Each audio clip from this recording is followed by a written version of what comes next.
അപ്പോൾ നമുക്കിത് 3 കസ്റ്റമർ ഉണ്ട്. അതിലാണെങ്കിൽ ഒരു കസ്റ്റമർ, ഒരു കുഞ്ഞു കസ്റ്റമറാണ്, നമ്മുടെ കോട്ടയത്ത് നിന്നാണ് കേട്ടോ. അപ്പം കണ്ടീഷൻ എങ്ങനെ ഉണ്ടെന്ന് കാണിക്കാൻ ഞാൻ ഇപ്പോഴാണ് വന്നത്. അതിന് മുമ്പ് അവർ തുടങ്ങാനുള്ള പ്രവർത്തികളൊക്കെ ചെയ്ത് ഇവിടെ ഇരുത്തേക്കാണ്. എന്നാലും ഒരു കണ്ടീഷനുണ്ട്, കാണിച്ചു തരാം ബാ. ഇത് നമ്മളിങ്ങനെ ചെയ്ത് ഇരുത്തിയേക്കാണ് കേട്ടോ, ചെയ്യാൻ വേണ്ടിയുള്ള പുറപ്പാടിലാണ്. അതിൻ്റെ ഒരു ആഘാതത്തിലാണെന്ന് നോക്കിയേ, എല്ലാം എന്താ പുറപ്പെട്ട് ഇതാണ്ട് പോവുക. യാത്ര തിരിച്ചിരിക്കുക, എവിടോട്ടാന്ന് എനിക്ക് തന്നെ അറിയത്തില്ല. കണ്ട എല്ലാം എത്തിച്ചേർന്നതാ ഇവിടെ നിൽപ്പുണ്ട്. എന്തോ കാണുന്നുണ്ടോ നീ?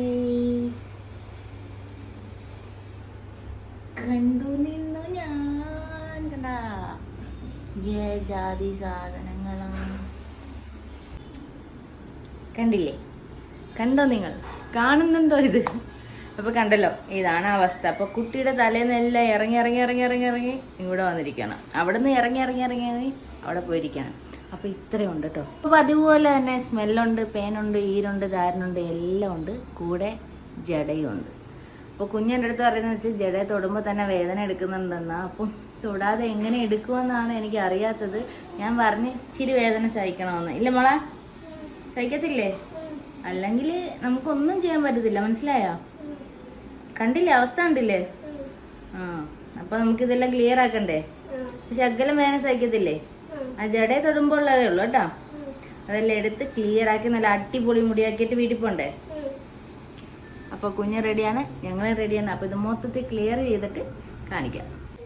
അപ്പോൾ ഇവിടെ കോട്ടയത്തു നിന്ന് വന്ന കസ്റ്റമർ ഇല്ലായിരുന്നു. ഞാൻ പറഞ്ഞില്ലേ ഫസ്റ്റ് പാർട്ട് കാണിക്കാൻ പറ്റില്ല, എന്നാലും ഇങ്ങനെ കഴിഞ്ഞ് വരുന്നത്. അപ്പോൾ അതെല്ലാം നമ്മളെടുത്ത് ക്ലീൻ ചെയ്ത് വെച്ചിട്ടുണ്ട്. പക്ഷെ ഞാൻ ഒരിടം വരെ പോകണം, അതുകൊണ്ട് ആ ക്ലീൻ ചെയ്ത ഭാഗം കാണിക്കാം. റീചെക്കിങ് നടന്നുകൊണ്ടിരിക്കുന്നേ ഉള്ളൂ. പക്ഷേ അത് കാണിച്ചു തരാം വാ. കണ്ടോ, ഇനി കാര്യങ്ങളൊക്കെ മൊത്തമായിട്ട് പോയി. ഇതെല്ലാം മുറിച്ച് കളഞ്ഞാണ് കേട്ടോ. ഇനി ഇതാണ് അവസ്ഥ. ഇത് ഉണങ്ങിയിട്ടുണ്ട്. മറ്റേത് അന്ന് പൊട്ടിപ്പഴുത്ത് ഇതായിട്ടിരിക്കുമായിരുന്നു. ഇതെല്ലാം ഉണങ്ങിയതാ. ഇതെല്ലാം പേൻ പോയപ്പോൾ തന്നെ ഉണങ്ങി. കണ്ടോ, നല്ല രീതിക്ക് തന്നെ ഉണങ്ങി. മറ്റേത് കുഞ്ഞിൻ്റെ അവസ്ഥ എന്ന് വെച്ചാൽ ഭയങ്കരമായിട്ട് അഴുകി ഇരിക്കുമായിരുന്നു. ഇനിയിപ്പോൾ ഇതെല്ലാം ഉണങ്ങിയിട്ടുണ്ട്. ഇതെല്ലാം മാറണം. ബാക്കിയെല്ലാം നമ്മൾ ക്ലീൻ ചെയ്തിട്ടുണ്ട്. പിന്നെ ഈ ഒരു ഭാഗം റീചെക്കും കൂടി ചെയ്യാനുണ്ട്. ഇതെന്താ, ഇതെല്ലാം മുടി വെട്ടിക്കളഞ്ഞതാണ്. ഇത്ര നീളമുള്ള മുടിയാണ് കണ്ടോ. ഇത്ര നീളമുള്ള മുടി ഇവിടെ വന്നപ്പോഴത്തേക്ക് ഇത്ര ആയതാണ്. കാരണം അത് മെയിൻറ്റെയിൻ ചെയ്യാത്തതുകൊണ്ട് അത് വെട്ടിക്കളഞ്ഞിട്ട് അത്ര ആക്കി വെച്ചാണ്. ഇപ്പൊ ഇവക്ക് വന്ന മാറ്റങ്ങൾ ഇവള് പറഞ്ഞുതരും. എന്തൊക്കെയാ പറ? നല്ലപോലെ ഉറങ്ങുന്നുണ്ട് കുഞ്ഞ്, പിന്നെ നല്ലപോലെ കഴിക്കുന്നുണ്ട്, പിന്നെ കൂട്ടുകാരടുത്ത് കളിക്കാൻ പോകുന്നുണ്ട്, പിന്നെ സ്കൂളിൽ പോകുന്നു. ചാലെടുത്ത് ഇങ്ങനെ മറച്ചു വെച്ചിട്ടായിരുന്നു സ്കൂളിൽ പോയിക്കൊണ്ടിരുന്നത്. ഇപ്പോൾ വന്ന ഉടനെ, അതായത് ഇത് 2ാമത്തെ സിറ്റിംഗ് ആണ്. ആദ്യത്തെ സിറ്റിംഗ് കഴിഞ്ഞിട്ട് ഒരു ഉമ്മാക്ക് ലീവ് ഇല്ലാത്തത് കൊണ്ട് അവള് ഇന്നാണ് വന്നത്. അപ്പൊ ആ അവധിക്ക് സ്കൂളിൽ പോയ ടൈമിൽ അവള് തലയിലൊന്നും തുണി ഇട്ടിട്ടില്ല എന്ന് പറഞ്ഞത്. കൊമ്പൊക്കെ കെട്ടി ഭംഗിക്കാ പോയെന്ന് പറഞ്ഞു. ഭയങ്കര സന്തോഷമാണ്. ഞാൻ വന്ന ഉടനെ മൈനാക്കച്ചി ഞാൻ നല്ലോണം കിടന്ന് ഉറങ്ങി എന്ന് പറഞ്ഞു.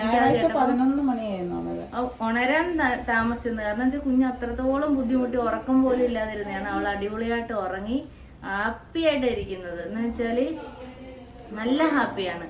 പിന്നെ ആക്റ്റീവാണ് കേട്ടോ. കുഞ്ഞാരോടും മിണ്ടത്തില്ലായിരുന്നു. ഇതിന് ശേഷം അവർ ഉമ്മാനെ പറയുന്നുണ്ട്, എല്ലാവരോടും മിണ്ടുന്നുണ്ട്. പിന്നെന്താണ്, അവർ ഉമ്മ ഈ ഒരു ഡിസ്റ്റൻസ് ഇട്ടിട്ടായിരുന്നു അവൾ നിർത്തുന്നത്. ഇതുള്ളതുകൊണ്ട് എല്ലാവരോടും അങ്ങനെ തന്നെയായിരുന്നു. ഇത്ര ഒരു അകലം പാലിച്ചിട്ടായിരുന്നു നിൽക്കുന്നത്. പക്ഷേ ഇപ്പോൾ ഇടവഴി അവർ ഉമ്മ ചിരിച്ചുകൊണ്ട് എൻ്റെ അടുത്ത് പറയും, ഇപ്പം എന്നെ കെട്ടിപ്പിടിച്ചിട്ടാണ് നടക്കുന്നത്, എൻ്റെ കൂടെ കിടക്കുന്നത്.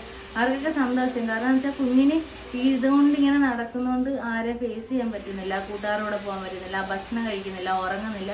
പക്ഷെ എല്ലാം മാറി അവൾ ഹാപ്പിയാണ്. മനസ്സിലായോ? ഇത് അനുഭവിക്കുന്നവർക്കേ അറിയത്തുള്ളൂ. ഇത് എന്തൊക്കെയാണ് അവർ അനുഭവിക്കുന്നത്. ഇത് കൊണ്ട് നടക്കുന്നവർക്കേ അറിയത്തുള്ളൂ. അപ്പം നമ്മൾ അതിൻ്റെ പുറത്തൂടെ പിന്നെയും കുറ്റവും പറയാതെ ഇരിക്കുക പരമാവധി. ഇപ്പൊ കുഞ്ഞിൻ്റെ മുറിവെല്ലാം ഉണങ്ങി വരുന്നുണ്ടല്ലേ? അപ്പൊ നീറ്റിലൊന്നും ഇല്ലല്ലോ. അന്ന് ആദ്യത്തെ ദിവസം നല്ല നീറ്റിലായിരുന്നു അല്ലേ? അത് ചോര പഴുപ്പ് അങ്ങനെ കുട്ടി ഒലിച്ചോണ്ടാണ് കേട്ടോ. ഇപ്പൊ കുഞ്ഞിൻ്റെ എല്ലാം ഉണങ്ങി. ഹാപ്പി അല്ലേ? നീ പറയുന്ന പോലെ ശ്രദ്ധിച്ച് ചെയ്താൽ മതി കേട്ടോ. എന്തുവാ, ഞാൻ പോവാ. ഞാൻ വരുമ്പോഴത്തേക്ക് നീ പോകും. വിളിക്കുവാ നീ? പോയിട്ട് കേട്ടാ. ഹാപ്പി ആയിട്ടിരിക്കും കേട്ടാ. പിന്നെ അപ്പൊ പോയിട്ട് വരാം. ഉണ്ടടി കുട്ടി.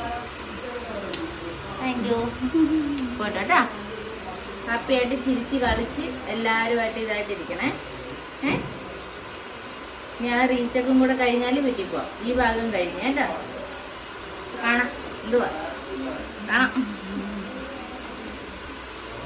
പോയിട്ടോ. പൊക്കോ.